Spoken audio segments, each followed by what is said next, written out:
नमस्कार।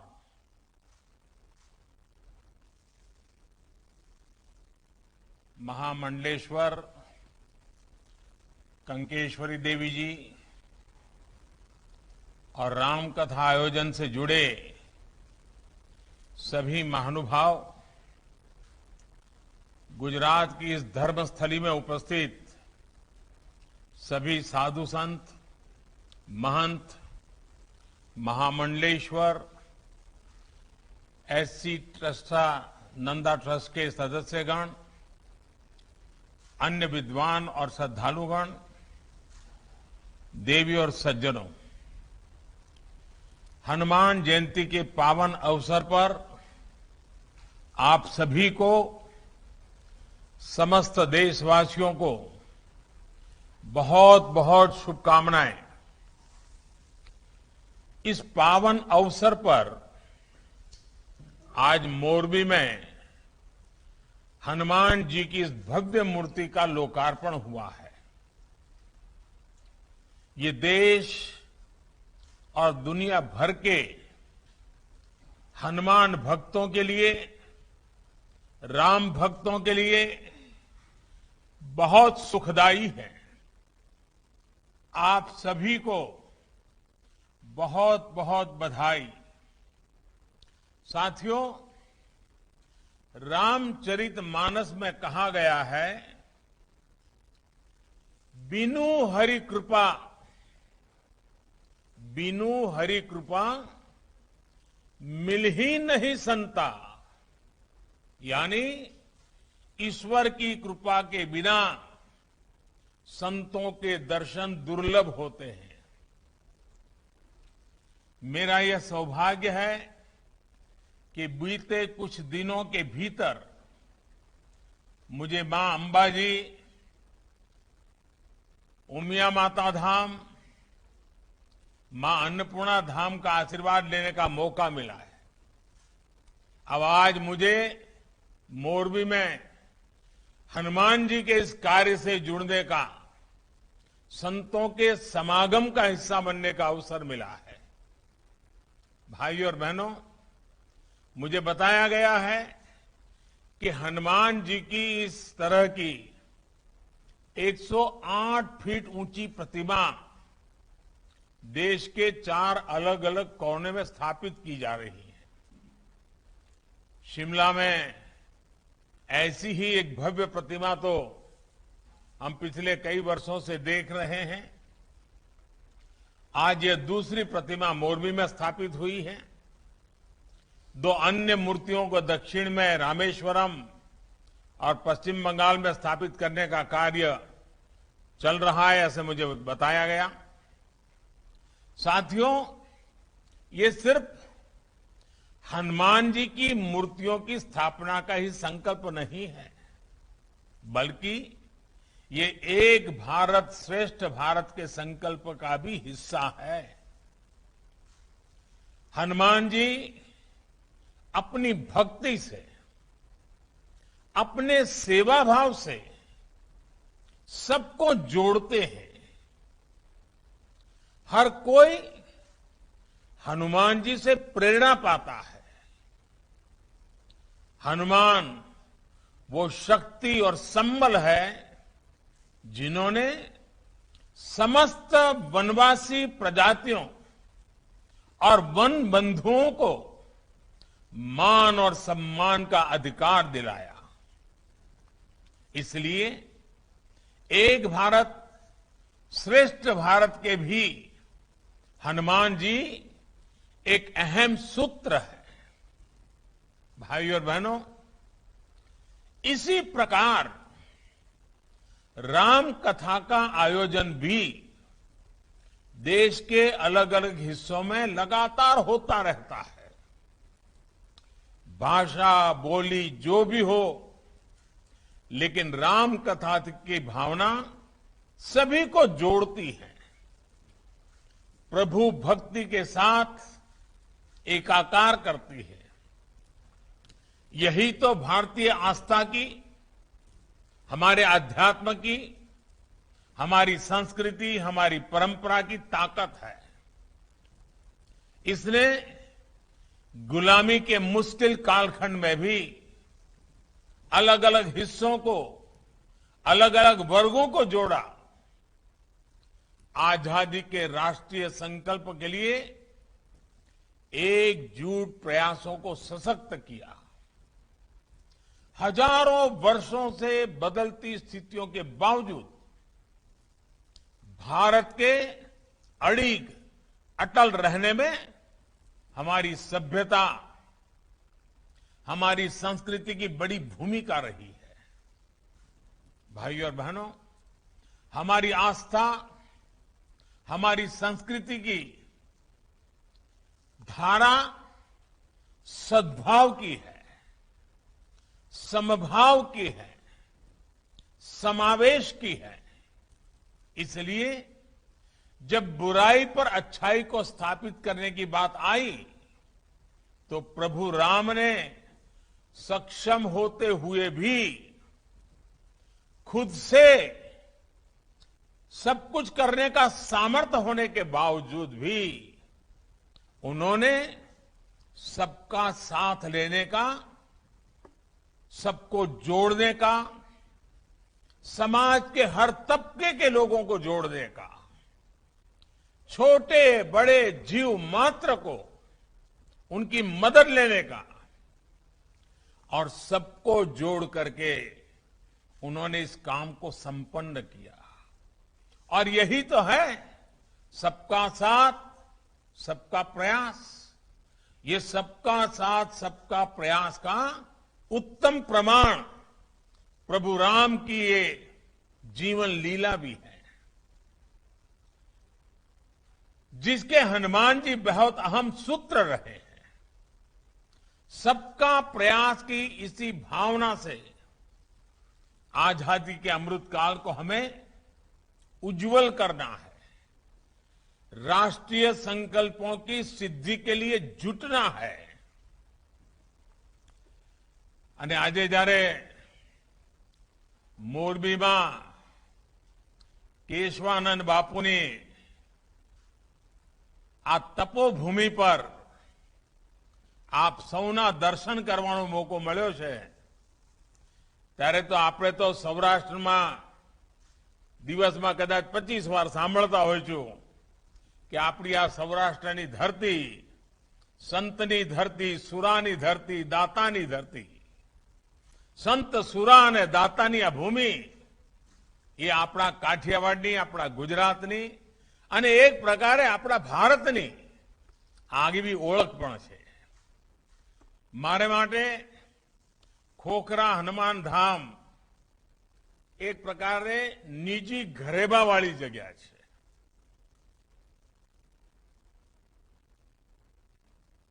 એની સાથે મારો નાતો મર્મ અને કર્મનો રહ્યો છે, એક પ્રેરણાનો નાતો રહ્યો છે।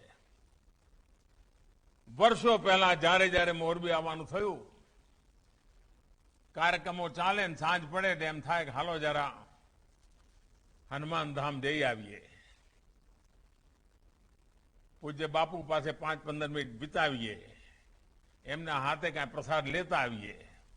અને જ્યારે મચ્છુ ડેમની ઘટના ઘટી, દુર્ઘટના ઘટી, ત્યારે તો આ હનુમાન ધામ પ્રવૃત્તિથી ધમધમતું થઈ ગયું અને એના કારણે મારો સ્વાભાવિક રીતે બાપુ સાથે ઘનિષ્ઠ નાતો આવ્યો।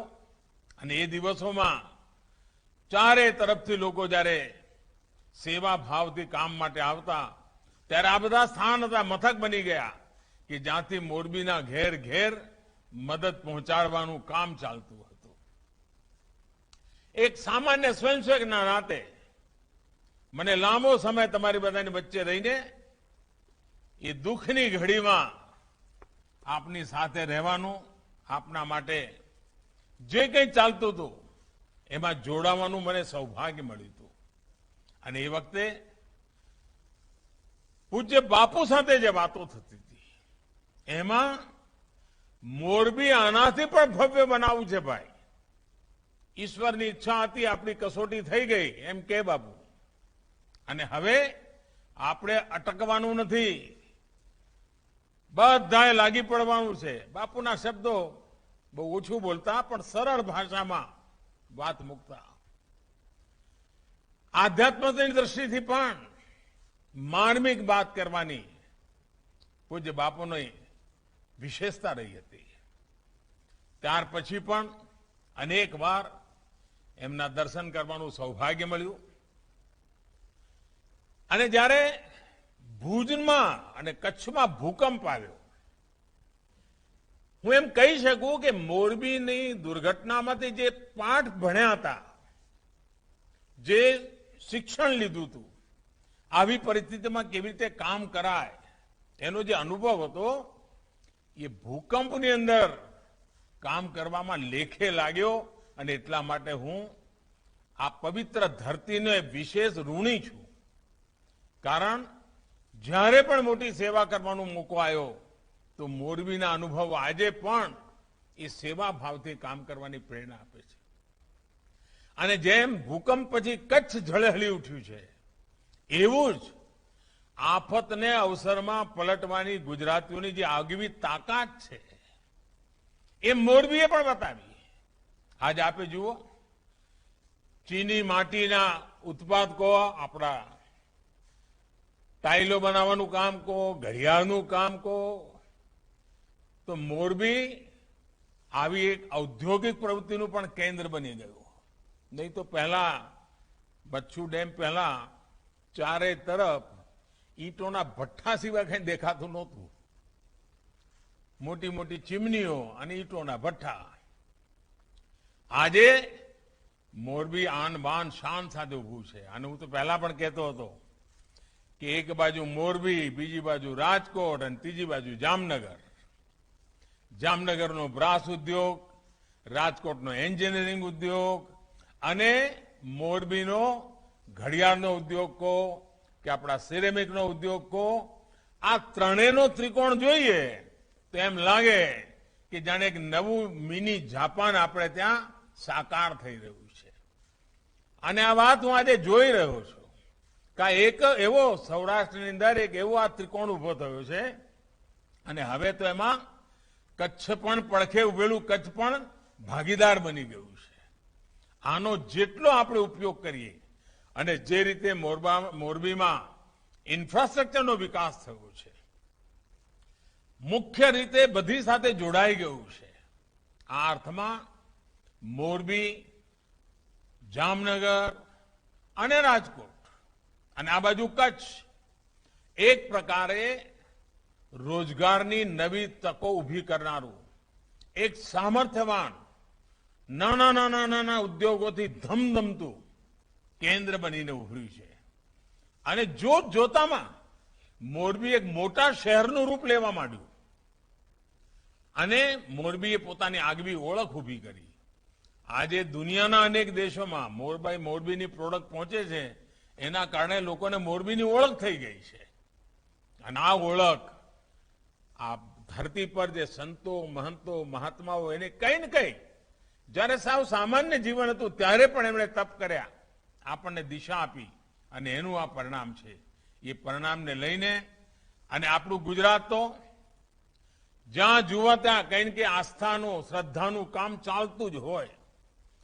દાતાઓની કોઈ કમી ન પડે. કોઈ પણ શુભ કામ કરીને લઈને નીકળો તો દાતાઓની આપણે ત્યાં એક પ્રકારે મોટી હરોળ ઊભી થઈ જાય અને એક પ્રકારે સ્પર્ધા થઈ જાય. અને આજે તો કાઠિયાવાડ એક પ્રકારે યાત્રાધામનું કેન્દ્ર બની ગયું છે એમ કહું તો ચાલે. કેટલા બધા, કોઈ જિલ્લો એવો બાકી નહીં હોય કે જ્યાં આગળ મહિને હજારોની તાદાદમાં લોકો બહારથી ના આવતા હોય. અને સરવાળો કરીએ તો એક પ્રકારે યાત્રા કહો યા ટુરિઝમ કહો, એણે કાઠિયાવાડની એક નવી તાકાત ઊભી કરી છે. આપણો સમુદ્ર કિનારો એ પણ હવે ગાજતો થયો છે. મને ગઈકાલે અમારા નોર્થ ઇસ્ટના ભાઈઓને મળવાનું થયું, ઉત્તર પૂર્વી રાજ્યોના ભાઈઓ, સિક્કિમ, ત્રિપુરા, મણિપુર, આ બધા રાજ્યોના ભાઈઓને મળવાનું થયું. એ હમણાં ગુજરાત આવ્યા હતા બધા. અને દીકરી પરણાવવા માટેનો જેમ સાજો સામાન લઈને ભાગીદાર બને એમ શ્રી કૃષ્ણ અને રૂકમણીના લગ્નમાં રૂકમણીના પક્ષે બધાયા હતા. હવે આ ઘટના પોતાના એક તાકાત ઊભી કરે છે. અને જે ધરતી પર ભગવાન કૃષ્ણના લગ્ન થયા હતા ત્યાં માધવપુરના મેળામાં આખું નોર્થ ઇસ્ટ ઉમટી પડ્યું. પૂરબ અને પશ્ચિમની એકતાનું એક અદભુત ઉદાહરણ પૂરું પાડ્યું. અને ત્યાંથી જે લોકો આવ્યા હતા એમના હસ્તશિલ્પીઓનું જે વેચાણ થયું છે એને તો નોર્થ ઇસ્ટના માટે એક આવકની મોટું સાધન ઊભું કરી દીધું છે. અને મને લાગે છે કે આ માધવપુરનો મેળો જેટલો ગુજરાતમાં પ્રસિદ્ધ થશે એના કરતા વધારે પૂર્વોત્તર ભારતમાં થશે. આર્થિક ગતિવિધિ કેટલી બધી વધતી હોય છે. આપણે ત્યાં કચ્છમાં રણોત્સવ કર્યો. હવે રણોત્સવમાં કોઈને જવું હોય તો વાયા મોરબી જ જવું પડે. એટલે મોરબીને જતે જતે લાભ મળે. આપણા મોરબીના હાઈવેની આજુબાજુ કેટલી બધી હોટલો હવે બની ગઈ છે. કારણ કચ્છમાં કચ્છ ધમધમતું થયું તો મોરબીને પણ એનો લાભ મળતો થયો.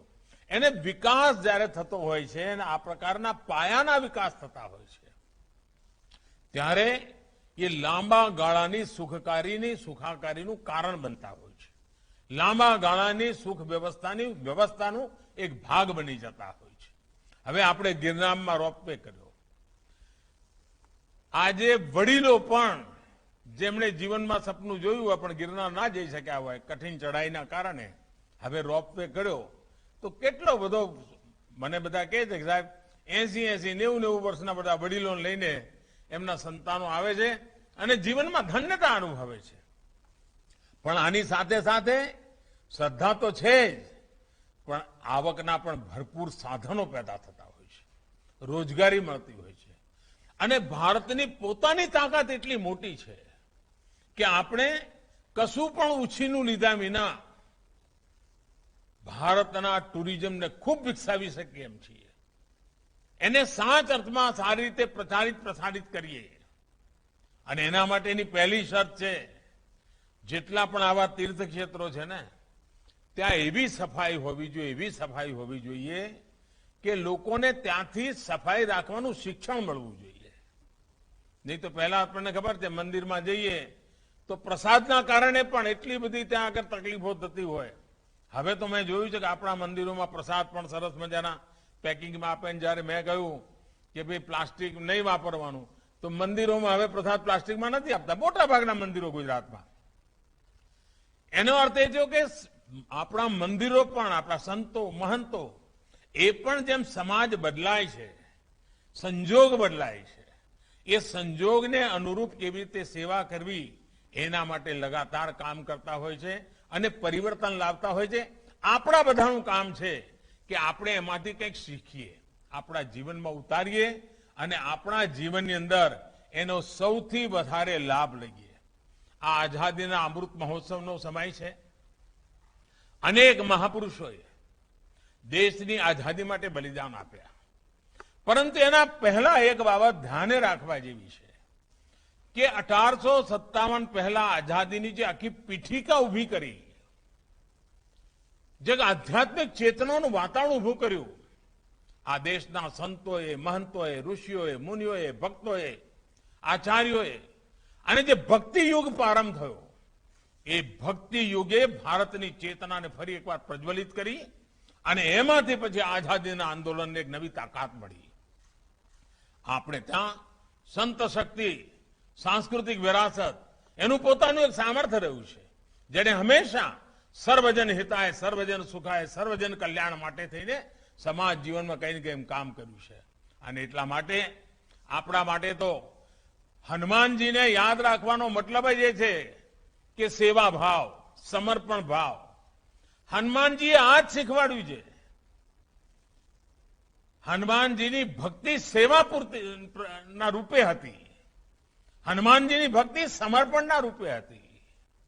ખાલી કર્મકાંડ વાળી ભક્તિ હનુમાનજીએ ક્યારેય નથી કરી. હનુમાનજીએ જાત ઘસીને, સાહસ કરીને, પરાક્રમ કરીને પોતાની સેવાની ઊંચાઈ વધારતા ગયા છે. આજે પણ આઝાદીના જયારે 75 વર્ષ મનાવી રહ્યા છે ત્યારે આપણામાં પડેલો સેવા ભાવ જેટલો પ્રબળ બનશે, જેટલો પરોપકારી બનશે, જેટલો સમાજ જીવનમાં જોડનારો બનશે, આ રાષ્ટ્ર વધુ ને વધુ સશક્ત થશે. અને આજે હવે ભારતને આમ નામ રહેવું પાલવે એમ છે જ નહીં ભાઈ. હવે ભારત આપણે ઊંઘતા હોઈએ કે જાગતા હોય, પણ આપણે હવે આગળ વધ્યા વિના છૂટકો જ નથી. દુનિયાની સ્થિતિ એવી બની છે. આજે આખી દુનિયા કહેવા માંડી છે આત્મનિર્ભર થવું પડે. હવે જયારે સંતોની વચ્ચે બેઠો છું તો આપણે લોકોને ના શીખવાડીએ લોકલ માટે થઈને વોકલ થાવ, વોકલ ફોર લોકલ. આ વાત લગાતાર કેવી જોઈએ કે નહીં કેવી જોઈએ? આપણા દેશમાં બનતું, આપણા લોકો દ્વારા બનાવેલી, આપણા મહેનતથી તૈયાર થયેલી ચીજો જ ઘરમાં વાપરીએ. એ જો વાતાવરણ બનશે, તમે વિચાર કરો કેટલા બધા લોકોને રોજગાર મળશે. બહારથી લઈ આવીએ સારું લાગે, પણ સહેજ ભલે 19 વર્ષનો ફરક હોય, પણ ભારતના માણસે બનાવેલું હોય, ભારતના પૈસેથી બનેલું હોય, ભારતના પસીનાની એમાં મહેક હોય, ભારતની ધરતીની મહેક હોય, તો એનો ગૌરવ, એનો આનંદ અનેરો હોય છે. અને તેથી આ 25 વર્ષ અમારા સંતો મહંતો બધે જ્યાં જાય ત્યાં ભારતમાં બનેલી ચીજો ખરીદવા માટેના આગ્રહી બને ને, તોય હિન્દુસ્તાનની અંદર રોજીરોટી માટે કોઈ દી તકલીફ ન પડે એવા દિવસો આપણી સામે આવી જાય. અને આપણને તો જ્યારે આપણે હનુમાનજીના વખાણ કરતા હોઈએ કે હનુમાનજી આ કર્યું, હનુમાનજી તે કર્યું, હનુમાનજી આમ કર્યું, પણ હનુમાનજી શું કે? અને એ જ આપણા જીવનની અંદર પ્રેરણા છે. હનુમાનજી કાયમ કહેતા, સૌ સબ તબ પ્રતાપ રઘુરાઈ, સૌ સબ તબ પ્રતાપ રઘુરાઈ, नाथ न कछु मोरी प्रभुताई, नाथ न कछु मोरी प्रभुताई. यानी अपने हर काम, अपनी हर सफलता का श्रेय हमेशा उन्होंने प्रभु राम को दी. उन्होंने कभी ये नहीं कहा कि मेरे कारण हुआ है, जो कुछ भी हुआ है प्रभु राम के कारण हुआ है. आज भी हिंदुस्तान जहां भी पहुंचा है, आगे जहां भी संकल्प करना चाहता है, उसका एक ही रास्ता है, हम सभी भारत के नागरिक. और वही शक्ति है. मेरे लिए तो ये 130 करोड़ मेरे देशवासी वही राम का स्वरूप है. उन्हीं के संकल्प से देश आगे बढ़ रहा है, उन्हीं के आशीर्वाद से देश आगे बढ़ रहा है. उस भाव को लेकर के हम चले. इसी भाव के साथ मैं फिर एक बार इस शुभ अवसर पर आप सबको अनेक अनेक शुभकामनाएं देता हूं. हनुमान जी के श्री चरणों में प्रणाम करता हूं. बहुत बहुत धन्यवाद.